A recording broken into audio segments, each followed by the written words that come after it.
Genesis 32. And Jacob went on his way, and the angels of God met him. And when Jacob saw them, he said, This is God's host. And he called the name of that place Mahanaim. And Jacob sent messengers before him to Esau his brother unto the land of Seir, the country of Edom. And he commanded them, saying, Thus shall ye speak unto my lord Esau. Thy servant Jacob saith thus, I have sojourned with Laban, and stayed there until now, and I have oxen and asses, flocks and menservants, and womenservants, and I have sent to tell my lord, that I may find grace in thy sight. And the messengers returned to Jacob, saying, We came to thy brother Esau, and also he cometh to meet thee, and 400 men with him. Then Jacob was greatly afraid and distressed, and he divided the people that was with him, and the flocks and herds and the camels, into 2 bands, and said, If Esau come to the one company, and smite it, then the other company which is left shall escape. And Jacob said, O God of my father Abraham, and God of my father Isaac, the Lord, which saidst unto me, Return unto thy country, and to thy kindred, and I will deal well with thee. I am not worthy of the least of all the mercies, and of all the truth, which thou hast showed unto thy servant.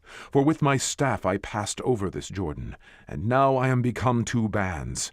Deliver me, I pray thee, from the hand of my brother, from the hand of Esau, for I fear him, lest he will come and smite me, and the mother with the children. And thou saidst, I will surely do thee good, and make thy seed as the sand of the sea, which cannot be numbered for multitude. And he lodged there that same night, and took of that which came to his hand a present for Esau his brother, 200 she-goats, and 20 he-goats, 200 ewes, and 20 rams, 30 milk camels, with their colts, 40 kine, and 10 bulls, 20 she-asses, and 10 foals. And he delivered them into the hand of his servants, every drove by themselves, and said unto his servants, Pass over before me, and put a space betwixt drove and drove. And he commanded the foremost, saying, When Esau my brother meeteth thee, and asketh thee, saying, Whose art thou, and whither goest thou, and whose are these before thee? Then thou shalt say, They be thy servant Jacob's. It is a present sent unto my lord Esau, and behold, also, he is behind us. And so commanded he the second, and the third, and all that followed the droves, saying, On this manner shall ye speak unto Esau when ye find him.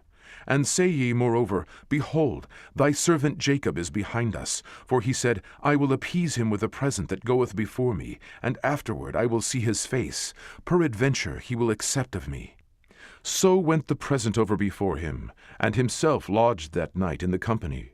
And he rose up that night, and took his 2 wives, and his 2 women servants, and his 11 sons, and passed over the ford Jabbok. And he took them, and sent them over the brook, and sent over that he had. And Jacob was left alone. And there wrestled a man with him until the breaking of the day. And when he saw that he prevailed not against him, he touched the hollow of his thigh. And the hollow of Jacob's thigh was out of joint, as he wrestled with him. And he said, Let me go, for the day breaketh. And he said, I will not let thee go, except thou bless me. And he said unto him, What is thy name? And he said, Jacob. And he said, Thy name shall be called no more Jacob, but Israel, for as a prince hast thou power with God and with men, and hast prevailed.